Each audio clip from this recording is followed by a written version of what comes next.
जो दूसरों को मिला वो हमें भी मिलना चाहिए, ऐसी इच्छा हम सब की होती है। ऐसी इच्छा होना गलत नहीं है, लेकिन कई बार ऐसा भी हो जाता है कि दूसरों को देखकर वो हमारी इच्छाएं हमारे ही सर पर चढ़ जाती है।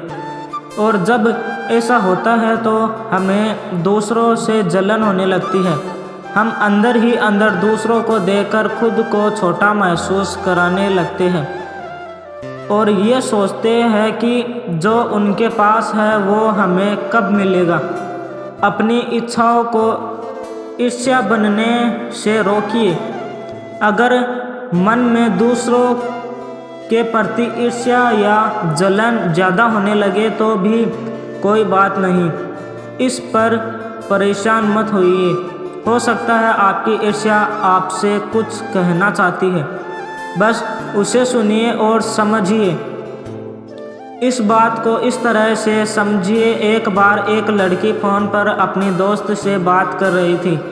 वह बोली, हाँ मुझे बुरा लग रहा है, हम दोनों ने एक ही कोचिंग से पढ़ाई करी, फिर भी तू मुझसे अच्छी रैंक ले आई।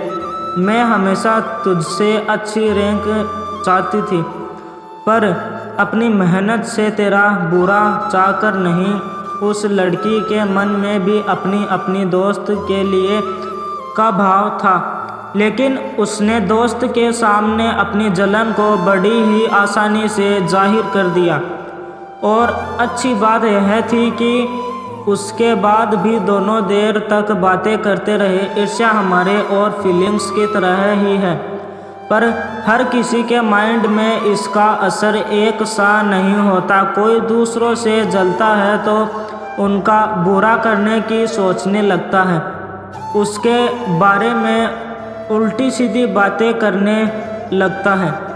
और दूसरी ओर कुछ लोग ऐसे होते हैं जो दूसरों से जलते तो हैं, लेकिन वो अपनी इस जलन को अपनी मोटिवेशन बना लेते हैं ताकि वो उनसे बेहतर कर पाए।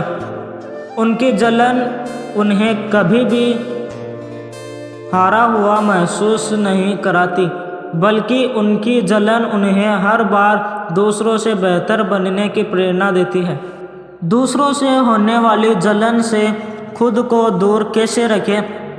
दूसरों की लगातार तरक्की या अच्छे काम को देखकर हमारे मन में कई तरह के विचार आते हैं। हम सोचते हैं काश ये मौके, ये सुविधाएं हमारे पास भी होती। पर कुछ लोग दूसरों की कामयाबी से कुछ डिप्रेस्ड होने लगते हैं। अपनी इच्छाओं के पूरा ना होना उन्हें अंदर अंदर ही पहुंचाता रहता है।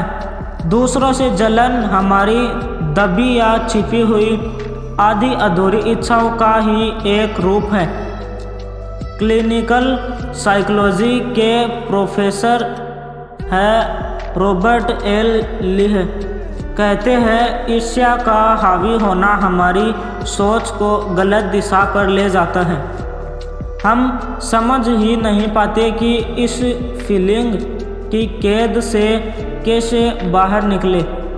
हमारे अंदर गुस्सा और बेचैनी बढ़ने लगती है। हम छोटी छोटी बात को मन से लगाने लगते हैं, दूसरों से हमेशा तुलना करते हैं, खुद से ही शर्मिंदी महसूस करते हैं। हमें ज़िंदगी में कुछ ना कर पाने और ज़िंदगी में कुछ ना हासिल हो पाने का डर सताने लगता है। अपनी समस्याओं से बाहर कैसे निकले? कई बार हम ये भी दिखाने की कोशिश करते हैं कि हमें दूसरों की सफलता से फ़र्क नहीं पड़ता। दूसरों को जो मिला है वो उनकी किस्मत है, हम जहाँ हैं खुश हैं। लेकिन जब हम ऐसा सोचने लगते हैं तो धीरे धीरे हम दूसरों से दूर होने लगते हैं, उनकी खुशियों में शामिल नहीं होते, बेवजह नाराज़ रहने लगते हैं। इस ईर्ष्या से खुद को बाहर निकालने का रास्ता यही है कि आप उस काम में फोकस जो आप कर रहे हैं। आपके पास जो चीज़ है आप उनसे खुद को संतुष्ट रखें। दूसरों को क्या मिल रहा है या वो क्या कर रहे हैं, उससे खुद को दूर रखें। लोगों से मिलना जुलना ना छोड़े। खुद ये भरोसा दिलाए कि आपकी मेहनत भी आपको सफलता दिलाएगी और जो कुछ दूसरों के पास है उससे बेहतर आप खुद के लिए कर पाएंगे। ईर्ष्या को अपनी मोटिवेशन बनाए, ना कि अपने डिप्रेशन होने की वजह है। तीसरा, खुद में कैसे लाए बदलाव। दूसरों से होने वाली ईर्ष्या हमें कुछ नया करने से रोकती है। वही हमारे सपने हमें आगे बढ़ने की प्रेरणा देते हैं। जलन हमें दूसरों से अलग कर देती है, लेकिन प्रेरणा हमें दूसरों से जोड़ती है। हो सकता है आपको दूसरों की अपेक्षा चीज़ ना मिली हो, लेकिन इसमें दूसरों का कोई दोष नहीं है। लेकिन जलन के कारण हम दूसरों से गुस्सा होने लगते हैं। ऐसे में हम गुस्से में उन लोगों को अपना दुश्मन मानने लगते हैं जिनकी कोई गलती ही नहीं होती। इसलिए खुद से सही सवाल करें, खुद को ऊपर उठाने की कोशिश करें, दूसरों को नीचा दिखाने की नहीं। यह भी देखें कि दूसरों की जिस सफलता पर आप जल रहे हैं, क्या वह सच में आपको चाहिए? अगर हाँ, तो उस जलन को एक सपने का रूप दें और उसे पूरा करने की कोशिश करें। खुले दिल से स्वीकार करें कि हाँ, आप में जलन की भावना है, पर आप उसे दूर भी करना चाहते हैं। खुद पर काम करना हमें निराश से बचाता है, हमारा आत्मविश्वास बढ़ता है। दूसरों की सफलता के साथ हमें उनके मेहनत पर भी नज़र रखनी चाहिए। चौथा, ईर्ष्या को कैसे दूर करें। पॉजिटिव सोच रखें। दूसरों को जो मिला है उसके बारे में ना सोचें, बल्कि ये सोचें कि आपके पास क्या क्या है जो आपके लिए ज़रूरी है।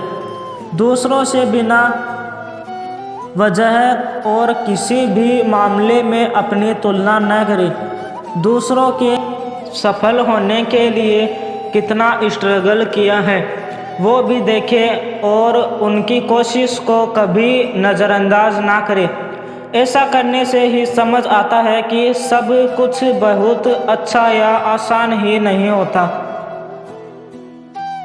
अपनी बेहतरी के लिए काम करें। कुछ नया करने, कुछ नया सीखने से आपका सेल्फ कॉन्फिडेंस भी बढ़ेगा।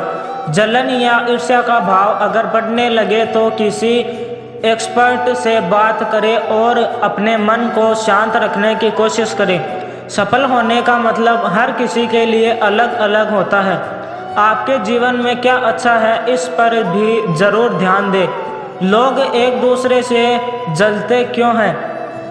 दूसरों की खुशी और उनके पास ज़रूरत की हर चीज़ को देखकर अक्सर लोग एक दूसरे से जलते हैं। मुझे दूसरों से जलन क्यों होती है? क्योंकि दूसरों के पास वो सब कुछ है जो आप चाहते हैं कि आपके पास भी हो, लेकिन बहुत कोशिशों के बाद भी जब आप उन चीज़ों को हासिल नहीं कर पाते हैं तो आपको दूसरों से जलन होने लगती है। ईर्ष्या की भावना को कैसे कम करें? ऊपर वाले ने आपको जो दिया है उसमें खुश रहना सीखें और जो आपको नहीं मिल पा रहा है उसके बारे में ज़्यादा ना सोचें। दूसरों की सफलता से सीखने की कोशिश करें। ऐसा करने से ईर्ष्या की भावना कम होने लगेगी। वीडियो अच्छा लगा हो तो लाइक करें, सब्सक्राइब करें और अपने दोस्तों में शेयर करें।